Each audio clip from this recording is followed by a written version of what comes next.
Today we will be doing refraction by spherical lenses. When we were talking about reflection, the best we could understand reflection was with the help of mirrors. But when we talk about lenses, we will see the phenomenon of refraction, because best refraction can be understood by taking lenses. So let us see, there are two types of lenses. One is a convex lens and other is a concave lens. Okay, now when you talk about convex lens, this is a convex lens wherein the edges are thin and it is thick from the center. Convex lens is thick from the center and thin from the edges, whereas the concave lens is exactly opposite. This is a concave lens. It will be thin from the center and it will be thick at the edges. So these are the two different types of lenses, concave and convex.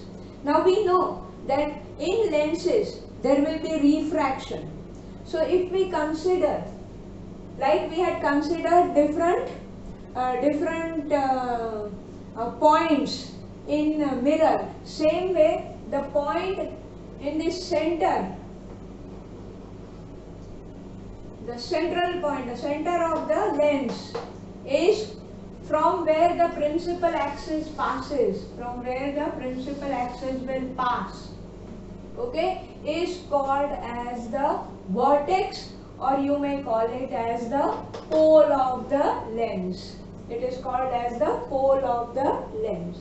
As far as lenses are concerned, it will have two focus, f1 and f2, and two center of curvature, that is C1 and C2.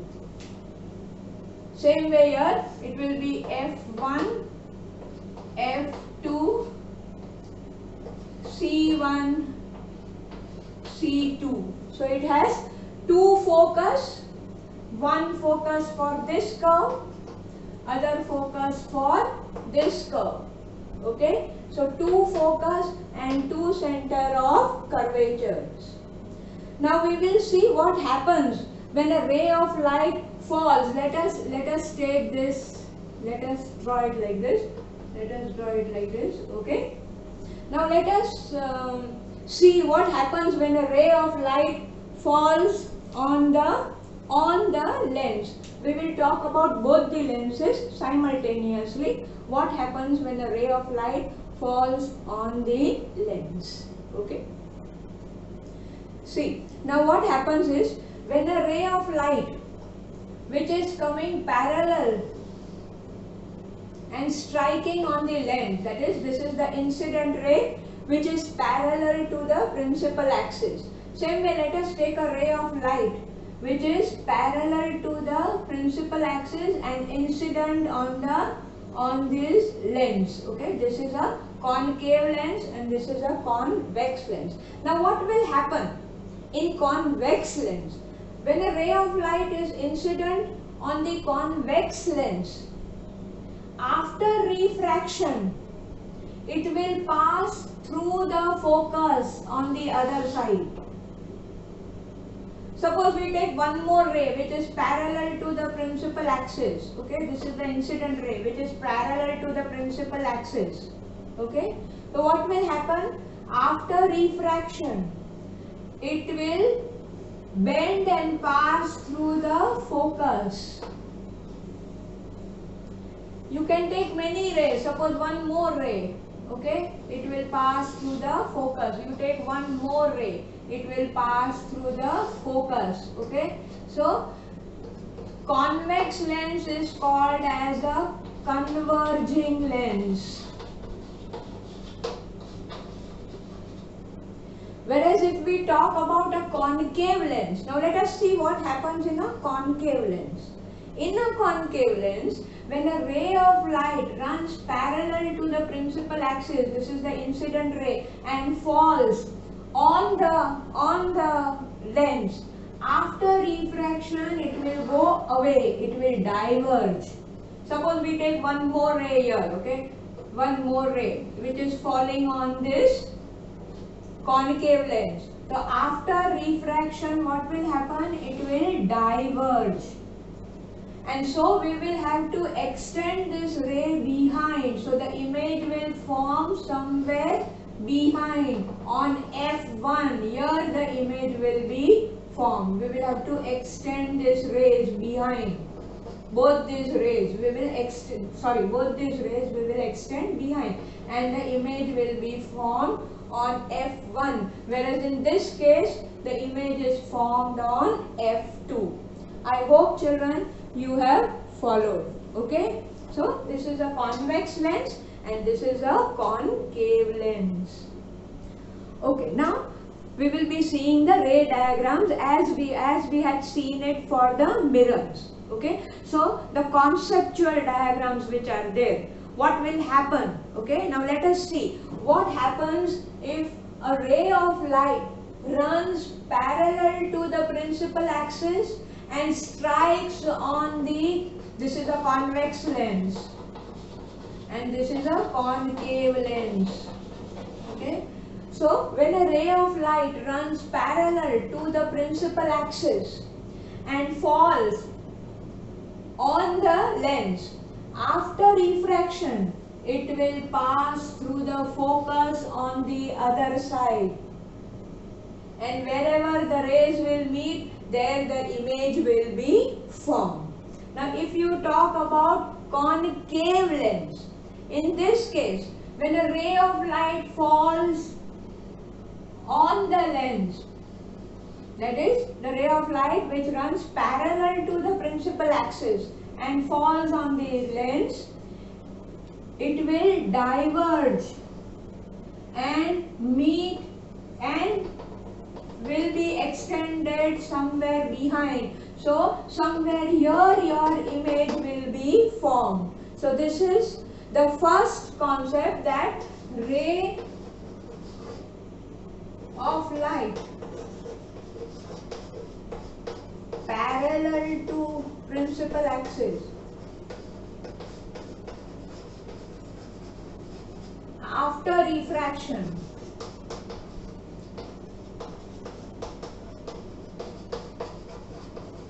will pass through focus. Now let us take up the next diagram.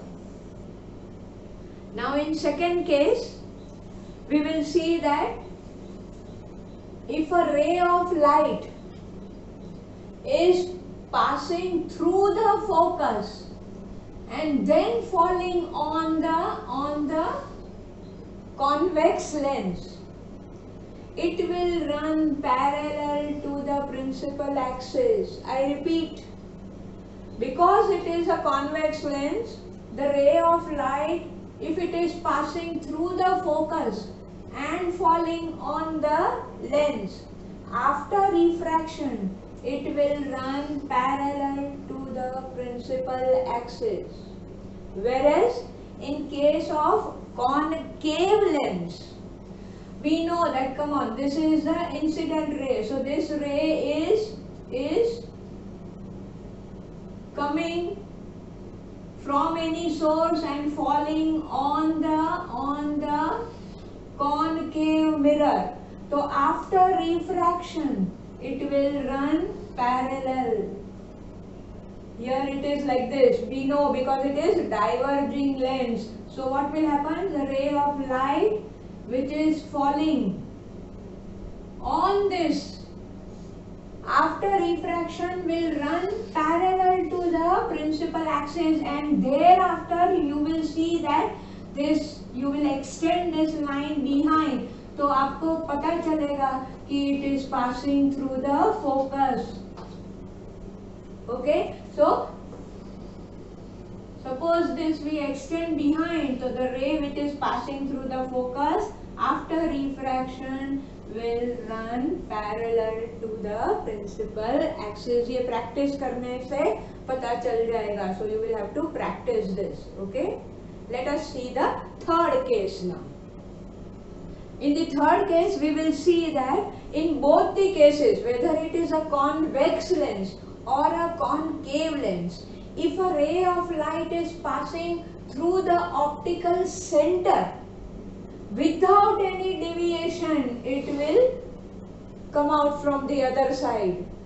Even in this case, if a ray of light is passing through the optical center, here you can see, so without any deviation, it will just pass through the lens. There will not be any deviation. So I think so this was the easiest diagram. That is what happens when a ray of light passes through the optical center. It will not deviate and it will directly pass through. Okay. Now let us see image formation when the object is placed at different distances. So what type of ray diagrams we will be getting and where the image formation will be there depending on the placement of the object.